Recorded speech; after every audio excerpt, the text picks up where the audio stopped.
Okay. You're going to look fabulous. Okay. Howdy. I'm so glad you are here, Liz with Magus Books, with our founder, Roger Williamson. So, welcome everybody. What am I wearing today? I know. We're wondering. Look at the pretty things. This is from Tracy's collection. This used to be at another shop, but when her shop shut down, she came in and she brought these with her.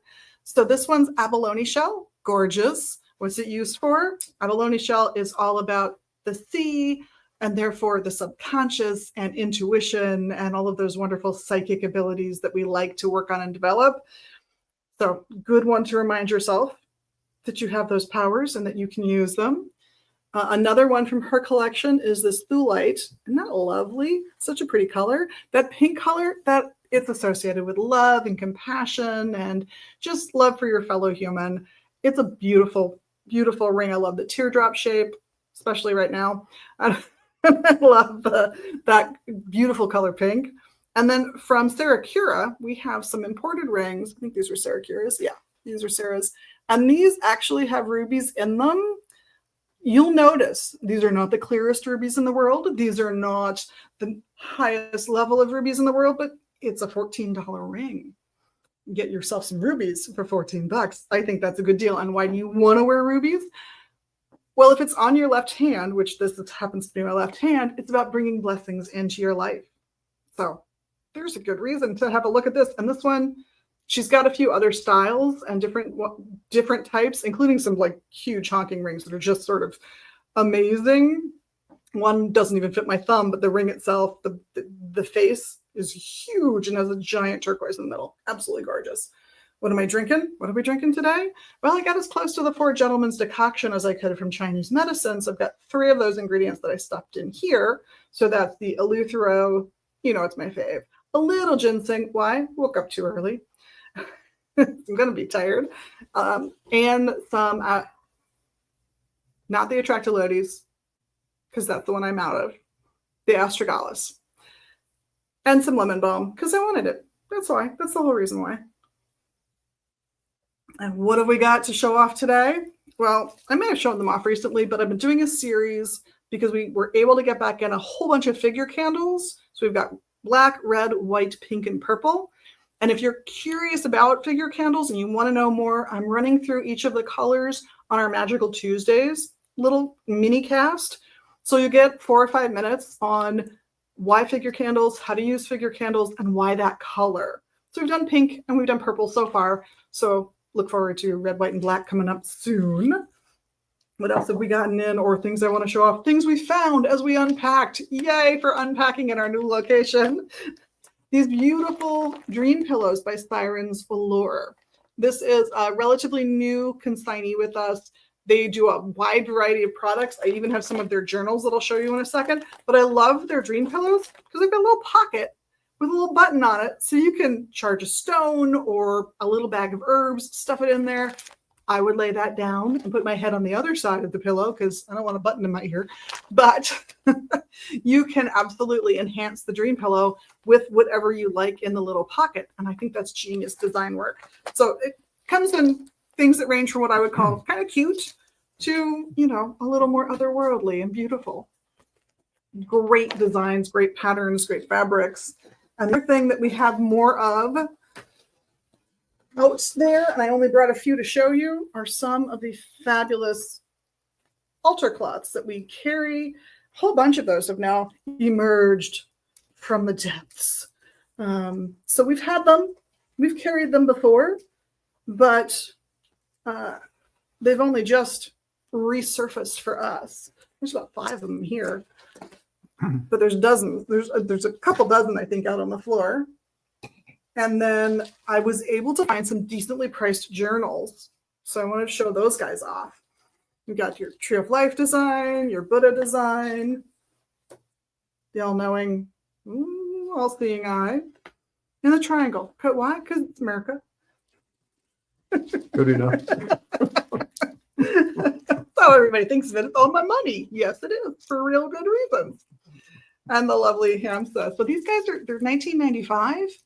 But given the price of journals that I am seeing out there right now, I was so happy to find them. So if you're looking for a nice blank journal, these are great. They've got a real easy fasten and some nice paper to write on, honestly. It's not the smoothest paper in the world. I kind of like that.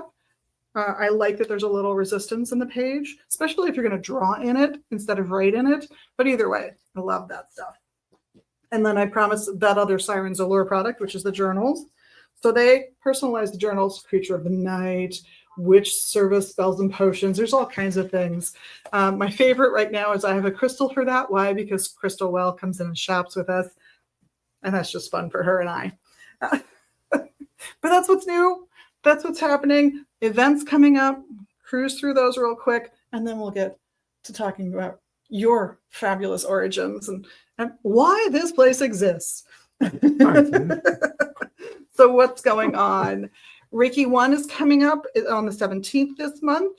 And there will be, on the following Sunday, the 24th, there'll be a Reiki share in the first part of the day. And then Palmistry 101, that's right, Chris is coming back. I know some of you guys have been just jonesing for Chris to come back. He'll be doing palm readings that day, as well as his Palmistry 101 class. And if you've had that class once before, remember, there's 3 in the series, and you can jump into any one of them. Each one is a self-contained unit. Doesn't matter what order you take them in. They don't build on each other, but they're incredibly informative. I know I have personal friends who have taken his classes twice because that's how information packed they are and how enthusiastic he is about sharing really his true passion in life, which is palmistry. It's highly recommended. Astrology classes will be starting up soon, by the way, and chaos magic and Cyprian the Mage classes are starting up soon. So look for those to be happening. Next month, Herbalism Year 3 will be on Wednesdays. And if you're interested in starting that journey, Year 1 will be Tuesday evening. So come join us. I promise it will be a fantastic time. That's events. Oh, and how could I forget? Thomas Moon-Eagle is coming. He wrote a book called Drumming Down the Runes. It's his latest book. He's got a couple out there, but he'll be doing a book signing on the 29th and then a workshop on the 30th. It's an all-day workshop, so it's $135 if you're interested, but really looking forward to seeing him come in town, and you can look for his interview here next week. Thomas Moon-Eagle, again, is his name. You can find his website, thomasmooneagle.com. You can find his books on Amazon and other locations, and we'll have them while he's here as well, and we'll get them going for you soon. But in the meantime, hello. Good morning.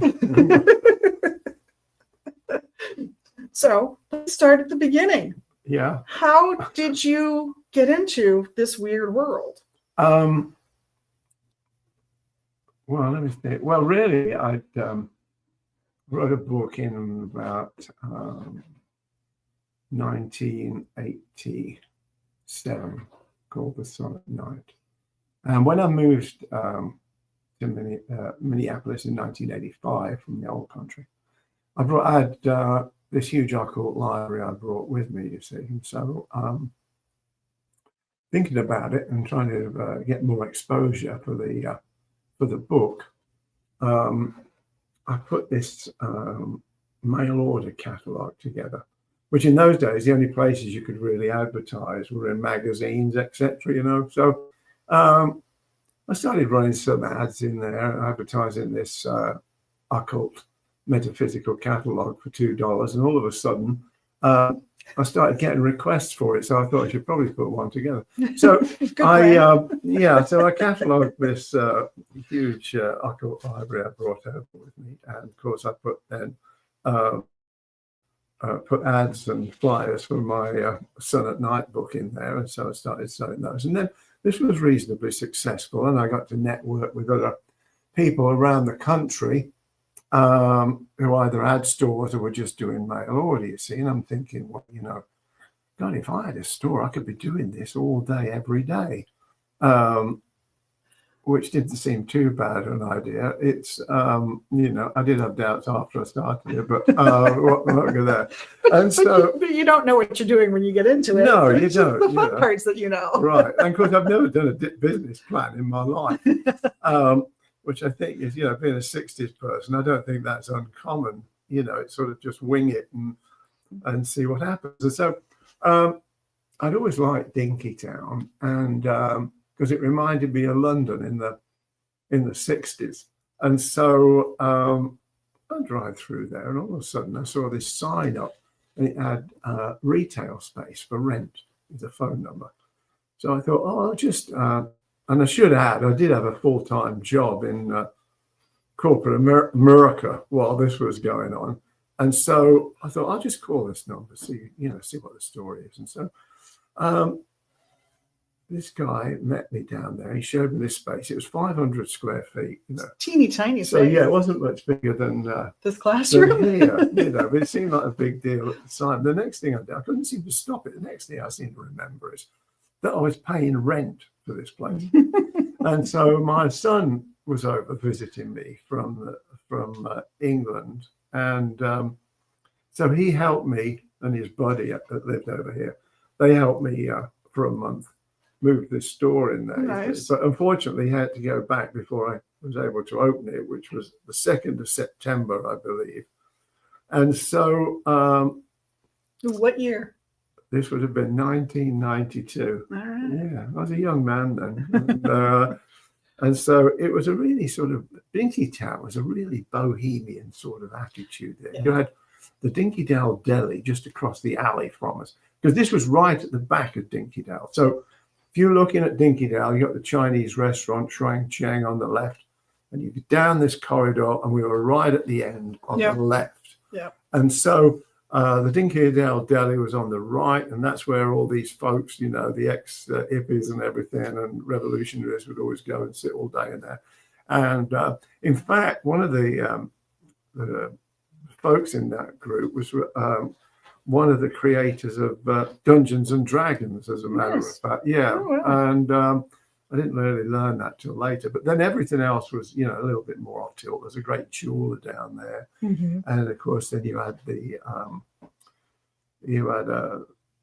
a used book dealer upstairs. Yeah. There was a jeweler above him. And we had the Chinese restaurant at the front. And then on the other side of it, businesses seemed to go in there. I think initially it was like a travel agent. Yes, I don't think remember we have them anymore, do we? I was in college, so I was there in that first year you guys opened. Mm-hmm. Had nothing to do with the store, just wandered in, and you recommended a very slender volume on the biography of John Dee. Okay. That's what you had me buy. Did I Yes, really? you did. Okay. Did it have pictures? Very few, but there were some. Okay. I have to admit, there were some drawings in there. Okay. So. Okay. And so there was that travel agent down there. Then I forget what else came in. Oh, and then eventually we had a chiropractor in there, and then we had the shoe mender in there. So, and outside, Dinkytown in those days was great. There was it was really diverse. We had a baker down there. Of course, we don't have bakers in America anymore, do we? Thanks to convenience, we can't have them. But there was a great range of restaurants. Yes. There was, and not too many, frankly. You could get used clothes. Oh yeah, there's the equivalent of Ragstock or a Ragstock down there. Yeah, I come in the mornings. I could smell all this, baking. All the from baking, bakery. It was great, and there was a camera store down there. There were about 3 record stores. Mm-hmm. There must have been about 1, 2, 3, probably about 4 book vendors down there who tended to be a little bit more old school. They didn't really look on Magus as really being a book vendor, because, well, first of all, the subject matter was pretty restricted. It was mainly on, occult, metaphysical, alternative material. And of course, we sold incense and things like that, whereas, a real bookstore didn't do things like that. I think that's changed a bit they now. Would only sell books, exactly. So that's changed. And so, so I opened there in 92, and it seemed to sort of get going pretty much straight away. It was a pretty unique place, I think. And I was very fortunate, actually, about the people that came to work for me. I remember one day I used to, because I had this full-time job at the time, which didn't last too long after I opened this place. But anyway, coming down there at 5 o'clock one night, and the store was locked. And young lady sitting out the front, and she'd said to me, she said, "Oh, right." She said, "What's wrong?" I said, "I haven't got a clue." And so I let us in, and she said, "What are you going to do?" So this person who's supposed to be working there all day hadn't even turned up. I hadn't heard from him. And so I said, "Well, what are you doing tomorrow?" She said, "Nothing." I said, "Well, you've got a job." So I employed her on the stop, gave her the key. I met her a couple of times because she had been a customer. This was probably it probably wasn't even 3 months after we'd opened. And so, and then she worked for me for a long time. But she was really interested in things like voodoo and Santeria and things like that, which, fitted in great for us. So like 1992, we're bringing in all these, saint candles, skull candles, gender candles, oils for, working on, Judge Be For Me oil. Right, exactly. Powders, everything you imagine. Coffin nails. They were always a big seller then, coffin nails. And then a lot of other things. And so it really gave a great vibe to the store. And I don't really think anybody else was covering the gamut of what we were doing. I mean, we certainly weren't sort of some kind of new age store. No. There had been a couple of those. I'm not sure if Sunlight was still going up on Lake Street at that time. But my drive was that, we should be there to, encourage people to empower themselves, whatever they believed in. I didn't really think there was any, that any one belief system was better than another. Right. Apart from your own. I was a great, advocate of that. But that you could encourage people to sort of come in and, and see what was available out there. And I had a lot of stuff in there. I mean, that wasn't really for sale because I felt it added the ambiance, Well, back in that original spot, the fluorescent lights were covered with tapestries. Yes. It was like this slightly spooky ambiance. Well, it was spook central down there, I think, and people still talk to me about it now, and it is funny. I mean, it was like I could be out somewhere and some guy that's now probably 30 or whatever said, "Oh, Roger, my mum used to bring me into your shop, when I was like this high, and so it's it was a great experience. Trying to make it work was challenging, and but it brought out a lot of things. It encouraged you. There was it's hard to believe now, but on Saturday afternoons in Minneapolis, a lot of shops were closed. Yeah. They closed at like noon or 1 o'clock, and so we had this long corridor. So me thinking, well, we don't want it going to waste. I would bring in these vendors, tarot readers, and whatever. We might have a musician playing down there. And so I'd put on these like alternative art Saturday afternoon things down there to sort of get things going. I mean, it is hard to believe now that places would shut in America at that time. But anyway, so we did that.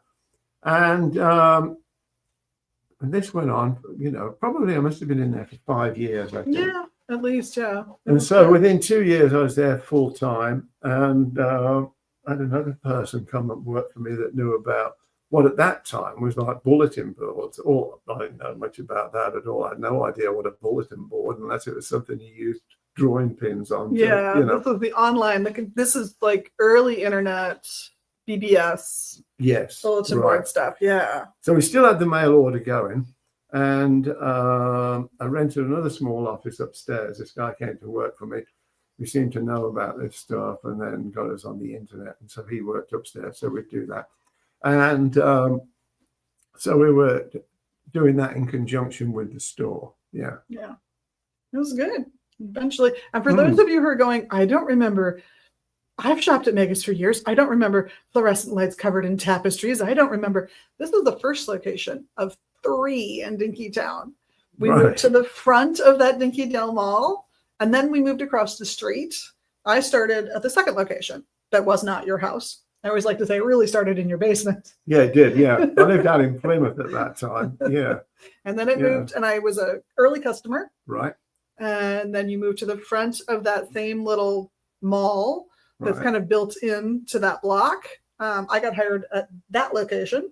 Right. And But then you moved across were the street. you were also had your own business though too, didn't you? Yes. Remember? And so Yeah. we were buying, you know, Yeah, you were were buying your buying our stuff. herbal Yeah. concoctions. Yeah, I etc. made massage oils and incense, and basically if it smelled good, we did it. And I really enjoyed that, but it got me into herbs, and that got me into the medicinal side of herbs. And I discovered I like making people feel healthy more than I like making them smell good. As important as it can be to smell good. It can be. Yeah. Just really like being with somebody as they go through that healing journey and discover how good they can feel. I just think that's amazing. So that's why you no longer see my products in the store. I'm not saying I maybe won't start having them manufactured as part of this business one day, Sure. but Yeah. it's not on the top of my hit parade, even though, and thank you, there have been several people who, when I did stop doing it, spent years saying, can I please get this one incense? Can I please get this one incense? It was always loose incense. It was always resin and herb and oil based. Really fun to make. I got to say, so much more fun than stick incense. I don't like making stick incense at all for a variety of reasons. I can tell you how to do that too. It's really easy. But yeah, so yeah, I came on board at the second location. And so if you remember that one, that was on street level at the front of the Dinkeydale Mall. And then we went into the basement across the street. Right. Into what used to be the comic book store back when a lot of our fans, loved coming here for the used CD store, Dreamhaven comic book store, and Magus books. It's like the little trifecta of shopping for a lot of people. Yeah, you had the record stores there as well. And what was it called? Ragstock. Yeah. That was there. There was a couple of other places too. I forget what they were now. Then the refinery moved in shortly after that. And things did change a bit when we moved down the front. It gave us a lot more visibility, which was both positive and negative, because often on a Saturday afternoon, we'd find people actually bust in from as far away as Chicago, I seem to remember, to demonstrate outside the store. Yep. And then also was the amount of calls I'd get in the middle of the night because somebody or folks had decided to throw rather large bricks through the front window. Yeah. So we had that happen on numerous occasions. But I mean, that's part of the fun of that. I mean, it really proves you're doing something right, I think, if there's something like that. That much attention. Yeah, but I always felt that we were a resource there for people, whatever they were interested. I mean, we stopped every belief system. I mean, some of them aren't my bag, but and we still do. That's kind of the whole point of the story, is to help you explore the religious world and the religious universe that's out there. You might do a lot of exploring and decide the way your mama raised you was the best way for you, and it just reaffirms your own faith. Sure. But you've met that challenge of dealing with other ideas, so I think you're stronger then in what you believe. Or you do that exploration, you go, oh my gosh, I had no idea. I'm going to go that way and take a totally different direction than anybody could have ever seen before. And I think they're all valuable. Yeah, I do. I think, you know, a lot of folks aren't perhaps exposed to a lot of these materials out here, especially out here on the frontier in the 1980s and 1990s. You know, I was in London in the 60s, and man, you could pretty much get exposed to anything that you would want, you know. And but you know, I always felt that we were a resource there for people that were looking for something to you know, guide their adventure through life. I'm a great believer, really, that we really know what we should be doing, but we refuse to listen to it for one reason or another, if that's not hearing what we want to hear. But as I say, that was the big thing. And, you know, I had a lot of support from customers and in the area, you know, and they've been with us for decades now. So people were very supportive, and I think I did hear it referred to as Spook Central.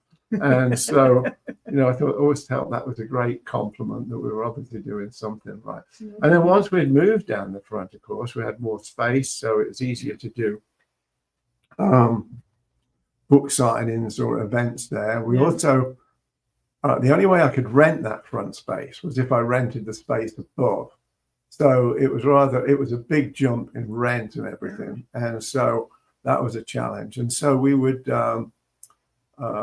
rent the space out there, although we do our mail order up there, etc., and other things, and doing herb kits and things up there we do, and but we could rent it out to groups. Yeah, there was a large room that we could rent out. That was useful. One particular interesting one, as a matter of fact, was which was very memorable, was a young gentleman wanted to do a Keir Solomon working, I believe, and so I said, yeah, it's not a problem, so rented him the space up there.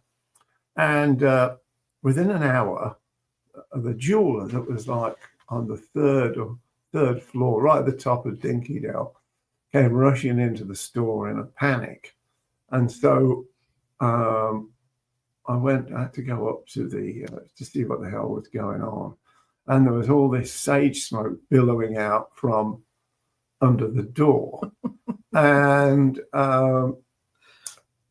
is something on fire? So are they having a giant pot party? Because a lot of people confuse those smells. Right. I didn't know at this time that the business owner in there had actually opened the door and gone in and was confronted by this gentleman coming through the smoke in a total state of undress with a sword raised in his right hand, which I don't know why it caused him to panic. I can't imagine. But so that was one particular incident. And then, of course, we're able to do, a lot more book signings. And so Raymond Buckland came. That was huge. Ray Buckland. Silver Ravenwolf. Silver Ravenwolf. Huge. She arrived late. And it was absolutely packed, and the line was down the street. It was around the corner. Yeah, it was right after her first book, and there were so many people in there, and it was getting a bit claustrophobic because people were trying to sort of get out for a bit of a break. More people squeezed in, so we had to stand her in the window to give us somewhere to speak from. So that was a great success, that one. Yeah. I remember we talked about that because I was working for Roger. I was working for you at the time, and you'd said, "Oh, come on by. That's book signings from this time to this time." So I'm thinking, well, my husband and I will show up during the book signing, sometime in the middle. So we'd gone out to eat. We were driving through Dinkytown, and we see the line going out the door, around to the corner, and around the corner, and we're like, we're not going to get in if we that we did not. I did not see Silver Ravenwolf because there was no way. It was a dramatic change because I have to say, prior to that, most book signings, if you were getting 5 or 6 people roll up, we're not talking sort of mainline bestsellers and things here. We're still talking. So things have a lot of change, but I had the benefit. It was almost sort of like the perfect storm when we moved down at the front, because you had you had that Charmed thing on the TV. Yeah. You had Silver Ravenwolf's books, and what was the movie? Bewitched. The Craft. The Craft came out. Yeah. And so, boy, it was. And then we were running these radio ads too, which people found rather amusing, I think. And so it was a perfect storm for us. It was great. Yeah. It's all part of the fun. Yes, it is. But you always have your ups and downs, and you've got to be able to roll with them. And sometimes it seems like the sky's falling or whatever. But and so then we had the opportunity to. I think the lease was coming up. I think, and I don't know how much they wanted to increase it. Dinkytown by this time had changed quite a bit, and the bakery had gone, unfortunately, and a couple of other interesting places. It hadn't gone corporate yet, but it was kind of losing that artsy bohemian, gloss that it had before. Yeah, starting to fade. Of course, now it's total. It reminds me of looking at those pictures of post World War II Poland, of those long streets with boring square buildings rising up, and it's just, it's totally lost any charm that it had. And of course, then, great when the Loring pasta bar opened there too. It all added a bit of, atmosphere and ambiance. Unfortunately, that went. Dreamhaven went. Just about everything else. Yeah, pretty much. Yeah. It was a good run while it lasted there. Yes, I liked being in Dinkytown when it worked for us, and because we stayed.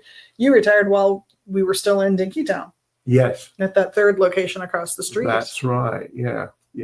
Well, you never really retire, do you? That's true. That's true. Well, here I think it's a little bit like being a parent. You still want to check in, see how the grandkids are doing. Yeah, well, it's such a great experience for me, and it was like that. And I really have a great affection for Magus and, all the people that have participated in it. And Liz has got to, so it's not like it's become some kind of corporate, Yeah, it stayed a small business.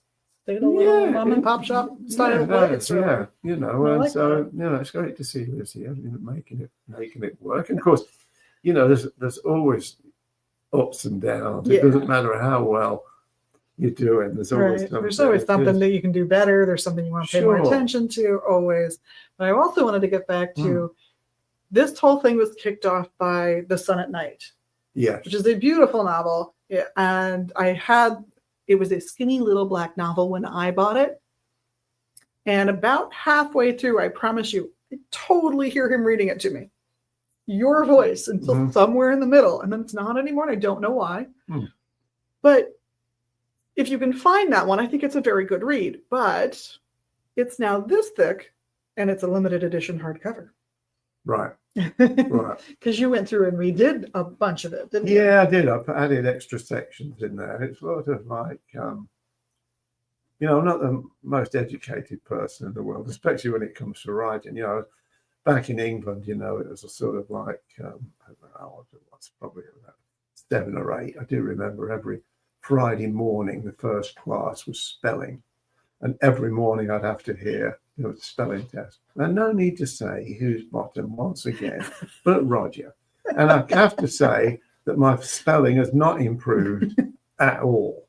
And so I'm often stuck. Yeah. So that's what technology's for now. Yeah. I'll probably still spell it wrong on that as well. Yeah. So that's what we stayed for me. Yeah. So I felt the same about that book too. It wasn't meant to be autobiographical at all. But I think it turned out a bit that way. It's almost sort of like an exorcism for me after coming to America. It sort of got rid of all these things I felt about the old country and stuff. And so I turned it into this more, I suppose it ended up like a fictionalized biography at the end of the day. Yeah. Well, I think it touches on some universal themes. So Yeah. I think it does go beyond it, but yeah, because of my upbringing, my mum has always said, well, Roger, it's a bit like, she said, well, Roger, there's no point you going to school because you're not going to learn anything useful there. However, the English government seems to have a bit of a different idea on that. So I did have to go. And I came back that first day, and I do remember my mum asking how it went. And I said, well, what does 4-lettered word mean? And so basically everything she felt had been proved true. So so that's how things got started off. Yeah.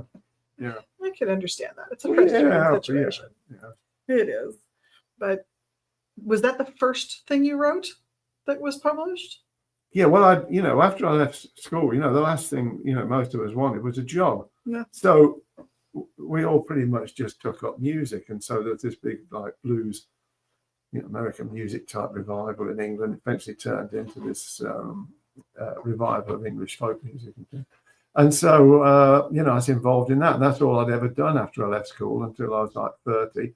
And so, I'd written songs and stuff. Yeah. Okay. Yeah, but I dabbled in it a bit, but I just got this urge to write that book, and got involved in it. And I was very interested. I discovered people like Alan Stivell, this Celtic French harp player, and he'd done this album Renaissance of the Celtic Harp, and it sounded, it began with the pounding of the surf and all of this, and it was great, things like that. And so that had sort of triggered it. And when I grew up in England, I mean, there weren't any freeways or anything. A lot of people didn't have cars, and it was right after World War II, so the place was pretty much a bomb site. But you could go out into the countryside, Stratford, Leamington, these sort of places, and my folks would take me to all these ancient sites and everything. Nice. So that was more the world I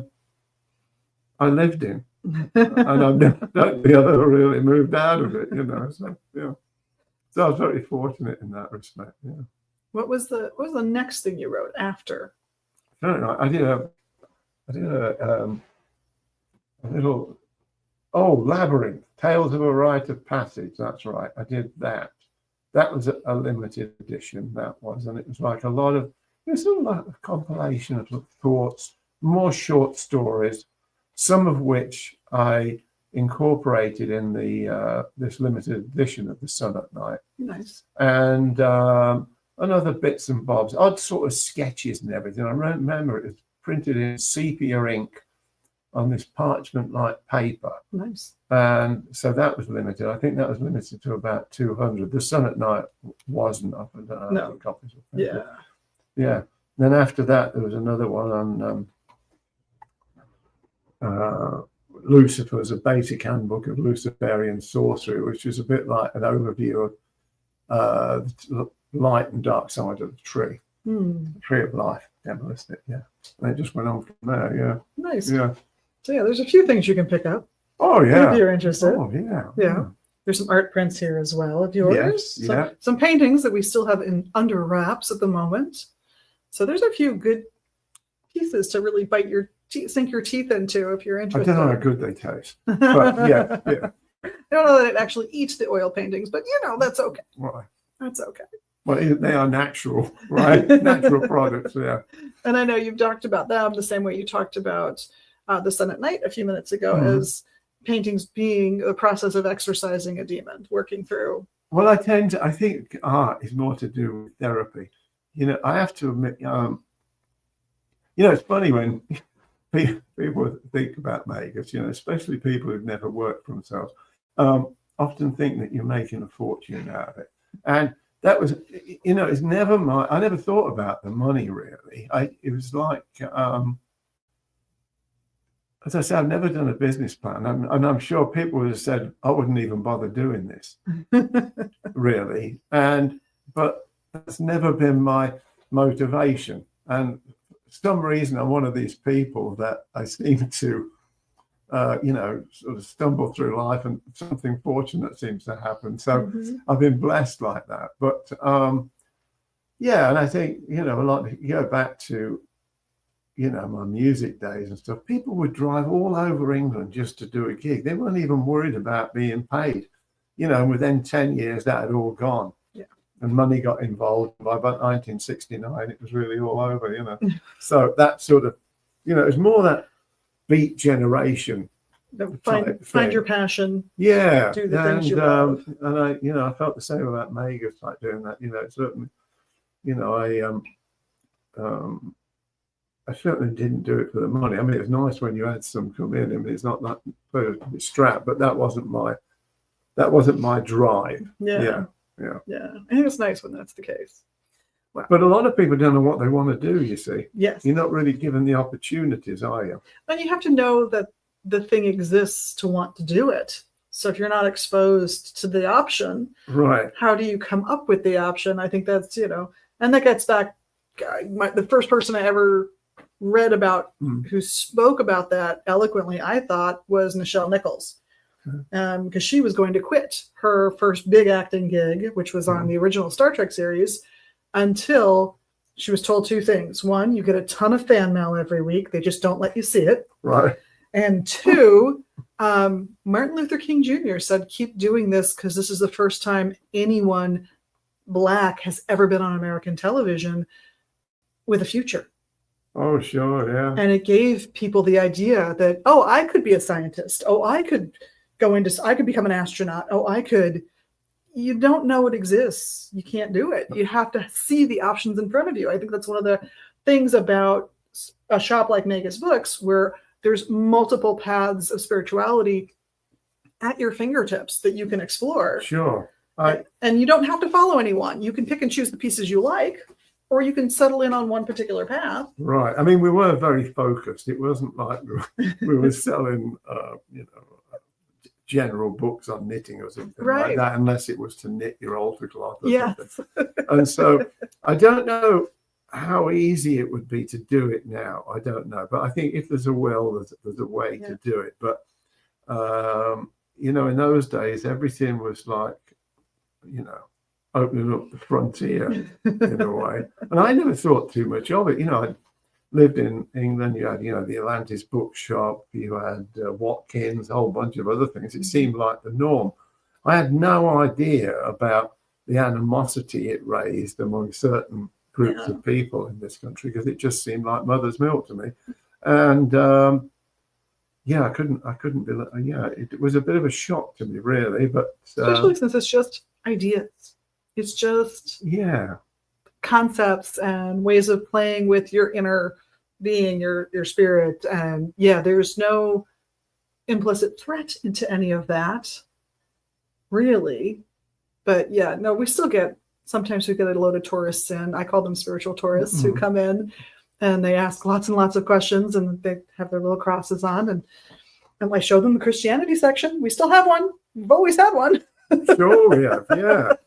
Yeah. But we have to wrap up. For Liz is out sick today. Not just Liz, the other Liz that works here is out sick. So to open the store, I have to close up here. So thanks all for watching and for liking and subscribing and doing all those magical things you do. Come visit us at 2520 Central Avenue Northeast in Minneapolis, or online at magusbooks.com. And hopefully we will see you all soon. Blessed be. Bye.